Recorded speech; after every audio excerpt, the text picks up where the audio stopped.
पुराने समय की बात है। एक गांव में दो भाई रहते थे। बड़ा भाई बहुत अमीर था, जबकि छोटा भाई बहुत ही गरीबी में अपना जीवन बिता रहा था। वे दोनों अलग अलग घरों में रहते थे। बड़े भाई के पास ईश्वर का दिया हुआ सब कुछ था। धन दौलत, जमीन जायदाद की कोई कमी नहीं थी, जबकि छोटे भाई के पास धन के नाम पर कुछ भी नहीं था। कई बार तो उसे 2 वक्त की रोटी भी नसीब नहीं होती थी। फिर भी छोटा भाई बहुत दयालु और नेक दिल इंसान था। वह रूखी सूखी खाकर भी ईश्वर का धन्यवाद करता। उसके दिल में किसी भी प्रकार की बड़ी बड़ी इच्छाएं नहीं थीं, लेकिन उसे मन की वह शांति प्राप्त थी जो बड़े बड़े अमीरों को भी दुर्लभ थी। बड़े भाई का नाम शिव मोहन और छोटे भाई का नाम प्रीतम था। प्रीतम न सिर्फ नेक दिल था, बल्कि उसके घर आने वाले हर अतिथि का आदर सत्कार करता था। वह अपनी हैसियत के अनुसार उनका स्वागत करता था। इसके विपरीत शिव मोहन अमीर होते हुए भी बहुत कंजूस था। यदि कोई मेहमान उसके घर आ जाता तो उसके चेहरे का रंग उड़ जाता। उसे अपने गरीब रिश्तेदारों का आना बिल्कुल पसंद नहीं था। उसका मानना था कि लोग उससे मिलने नहीं, बल्कि उसकी दौलत के कारण आते हैं। उसे अपने धन पर बहुत घमंड था और वह गरीब लोगों को कुछ नहीं समझता था। एक दिन गांव में एक बूढ़ा आदमी आया। उसने शिव मोहन का आलीशान घर देखा और दरवाजा खटखटाया। दरवाजे की आवाज सुनकर शिव मोहन बाहर आया।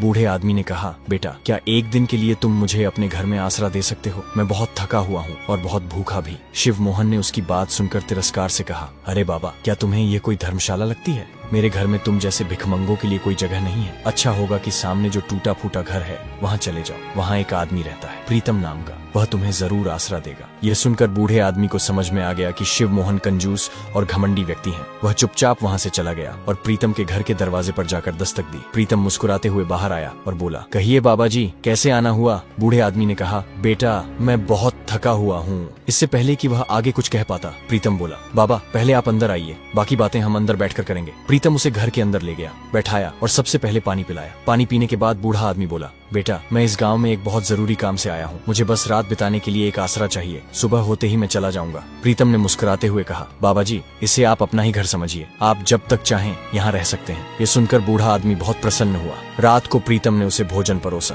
भोजन में सिर्फ रोटी, नमक और पानी था। ये देखकर बूढ़ा समझ गया कि प्रीतम के हालात अच्छे नहीं हैं, लेकिन उसका दिल बहुत बड़ा है। उसने वह सादा भोजन खुशी खुशी खाया। खाने के बाद वह प्रीतम से बोला, बेटा, मैं जिस काम के लिए यहाँ आया हूँ, मैं चाहता हूँ कि तुम्हें भी उसमें शामिल कर लूँ, ताकि तुम्हारे हालात भी कुछ बेहतर हो सके। ये सुनकर प्रीतम बोला, बाबा, मैं आपकी बात ठीक से समझा नहीं। आप मुझे किस काम में शामिल करना चाहते हैं?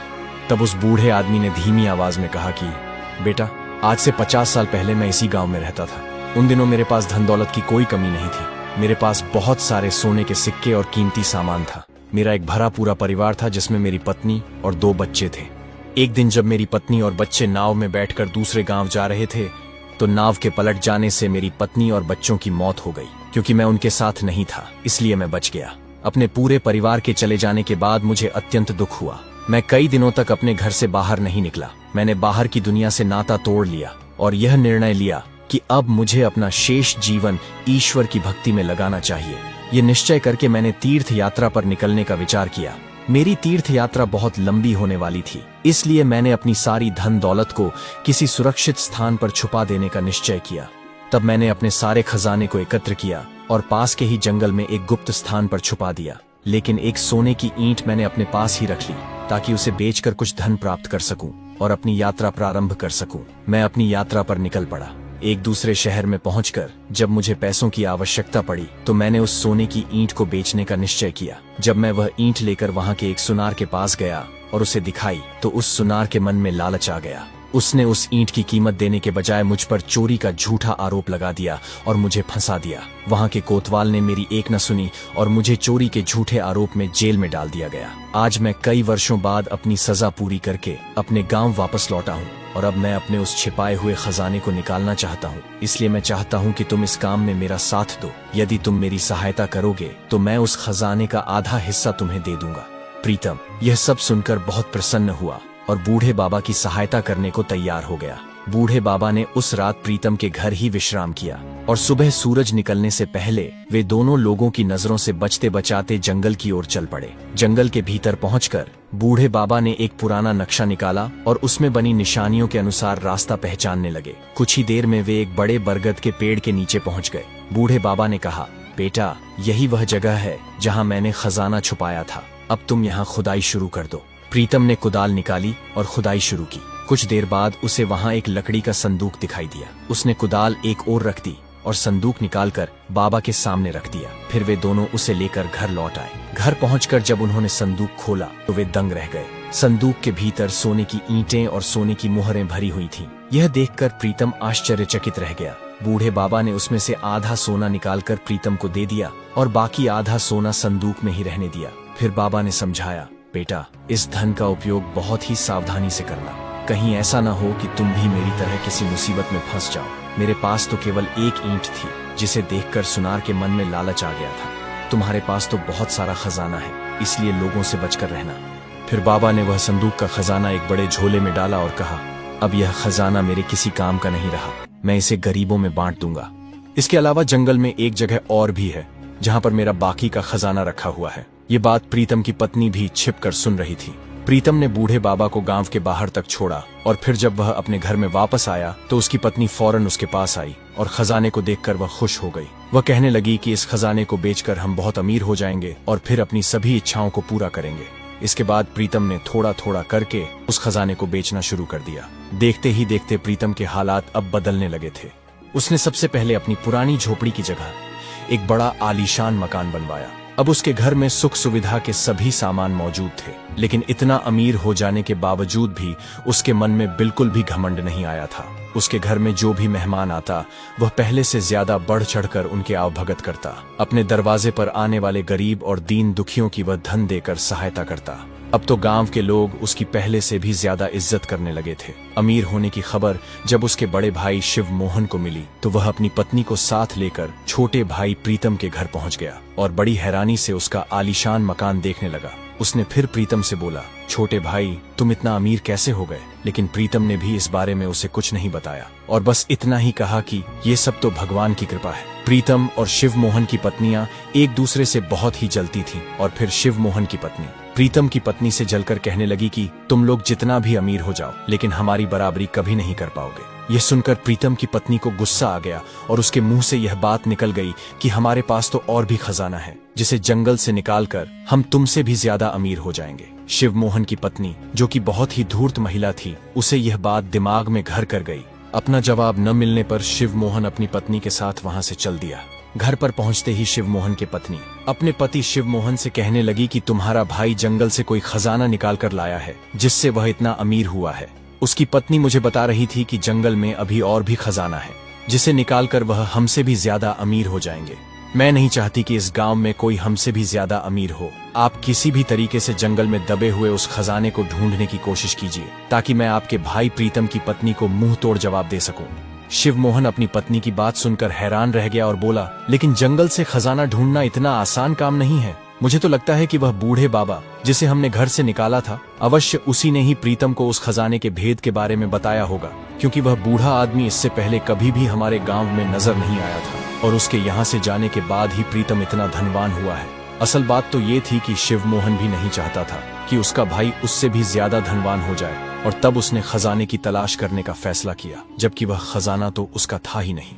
अब शिव मोहन हर समय अपने भाई प्रीतम की निगरानी करने लगा। कुछ दिनों बाद वही बूढ़ा बाबा एक बार फिर से उस गांव में वापस आया तो शिव मोहन ने उसे गली से गुजरते हुए देख लिया। अब तो शिव मोहन उस बूढ़े आदमी की हर हरकत पर नजर रखने लगा। वह बूढ़ा आदमी सीधा प्रीतम के घर पर गया। जब उसने प्रीतम का इतना बड़ा घर देखा तो वह बहुत खुश हुआ। बूढ़े आदमी ने प्रीतम के दरवाजे पर दस्तक दी। प्रीतम जब बाहर आया तो बूढ़े बाबा को देखकर उसके चेहरे पर मुस्कान आ गई। प्रीतम ने बूढ़े बाबा को अंदर आने के लिए कहा, लेकिन बूढ़े बाबा ने कहा, मैं एक बहुत जरूरी काम से यहाँ आया हूँ, तुम कुछ देर के लिए मेरे साथ चलो, मुझे तुमसे एक बहुत जरूरी बात करनी है। प्रीतम और वह बूढ़ा आदमी दोनों जंगल की तरफ चलने लगे। शिव मोहन उनका पीछा कर रहा था। वह बूढ़ा आदमी प्रीतम से कहने लगा, बेटा, हो सकता है कि अब मैं कुछ दिनों तक इस गांव में न आ सकूं, इसलिए मैं तुम्हें उस दूसरे खजाने का भेद बताकर जा रहा हूँ जो कि इसी जंगल में एक दूसरी जगह पर दबा हुआ है। मेरे जाने के बाद तुम वह खजाना निकाल लेना और अपने पास सुरक्षित रख लेना। समय आने पर मैं वह खजाना तुमसे ले लूंगा।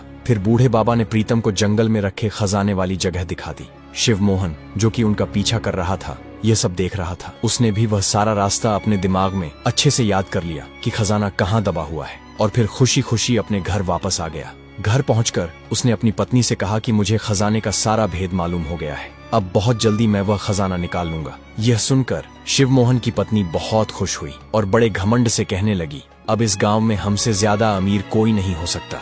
घमंडी होने के साथ साथ वह औरत बहुत मूर्ख भी थी। इसी घमंड में वह सीधे प्रीतम के घर की ओर निकली। घर पहुंचकर प्रीतम की पत्नी से कहने लगी, इस गांव में सबसे अमीर तो अब हम ही रहेंगे, क्योंकि मेरे पति को भी जंगल में एक खजाने की जगह मालूम हो गई है, जिसे निकालकर हम लोग एक बार फिर तुम लोगों से आगे निकल जाएंगे। इतना कहकर वह इतराती हुई अपने घर वापस चली गई। शाम के समय जब प्रीतम अपने घर लौटा तो उसकी पत्नी कहने लगी, तुम्हारे बड़े भाई की पत्नी आई थी और कह रही थी कि तुम्हारे भाई को भी जंगल में किसी खजाने की जगह के बारे में पता चल गया है और वह भी खजाना निकालकर हमसे ज्यादा अमीर हो जाएंगे। तब प्रीतम ने कहा, लेकिन उन्हें जंगल में खजाना होने के बारे में कैसे पता चला? तब प्रीतम की पत्नी को अपनी बेवकूफी पर बहुत शर्मिंदगी महसूस हुई और वह प्रीतम से कहने लगी, पिछली बार जब तुम्हारे भाई और भाभी हमारे घर आए थे तो तुम्हारी भाभी ने मुझे नीचा दिखाने की कोशिश की थी। तब मैंने गुस्से में आकर कह दिया था कि हमारे पास तो और भी खजाना है। ये सुनकर प्रीतम चिल्लाते हुए बोला, अरे बेवकूफ औरत, मैंने तुझे पहले ही समझाया था, आम खाओ पेड़ मत गिनो। मतलब तुम खजाने के बारे में किसी से कोई बात मत करना, फिर भी तुम अपने हरकतों से बाज नहीं आई। मुझे लगता है कि मेरे भाई ने मुझे उस बूढ़े बाबा के साथ जंगल जाते हुए देख लिया होगा। इससे पहले कि मेरा भाई उस खजाने को वहां से निकाल ले, मुझे आज रात ही वह खजाना वहां से निकालकर किसी सुरक्षित जगह पर पहुंचा देना होगा। अब तुम इस बात को किसी और से मत कहना। फिर प्रीतम उसी रात कुदाल लेकर जंगल में खजाना निकालने गया और थोड़ी देर में ही खुदाई करते हुए उसे वह खजाना नजर आ गया। फिर वह वहां से खजाना निकालकर उसे सुरक्षित अपने घर ले आया और बिल्कुल सुरक्षित घर के स्थान में छिपा दिया। अगली रात शिव मोहन उस जगह पर पहुंचा और खुदाई करने लगा, लेकिन जब उसने देखा कि वहां कोई खजाना नहीं है तो वह हैरान रह गया। वह सोचने लगा, मेरा छोटा भाई तो बड़ा चालाक निकला, शायद उसे पहले ही मेरी योजना का पता चल गया था और वह मुझसे पहले ही खजाना निकाल कर ले जा चुका है। दूसरी ओर उसी रात शिवमोहन की पत्नी घर पर अकेली रह गई थी, तो पीछे से मौका देखकर चोरों ने उसके घर पर धावा बोल दिया और उसके घर से सारा धन और कीमती सामान लेकर फरार हो गए। शिवमोहन जब अपने घर पर पहुंचा तो उसका चेहरा उतरा हुआ था। उसकी पत्नी भी बहुत परेशान नजर आ रही थी। एक दूसरे को परेशान देखकर दोनों के चेहरे का रंग उड़ गया। शिवमोहन अपनी पत्नी से पूछने लगा कि तुम्हें क्या हुआ, तुम्हारे चेहरे की हवाइयां क्यों उड़ी हुई हैं? तब उसकी पत्नी बोली, आपके जाने के बाद कुछ चोर घर में घुस आए और सब कुछ लूट कर फरार हो गए, इसलिए मैं परेशान हूँ। लेकिन आप बताइए,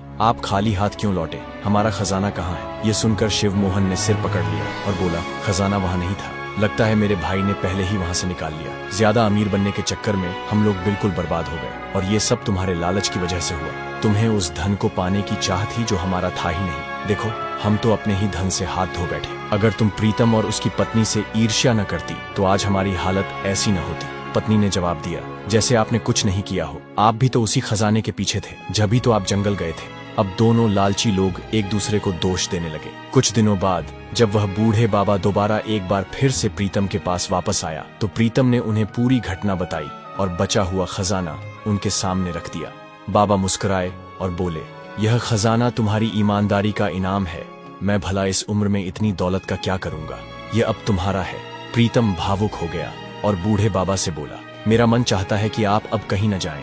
मुझे आप में अपने पिता की छवि दिखाई देती है। क्या आप मुझे अपना बेटा मानकर मेरे साथ नहीं रह सकते? बाबा को प्रीतम की बात बहुत अच्छी लगी और वे वहीं प्रीतम के घर में साथ साथ रहने लगे।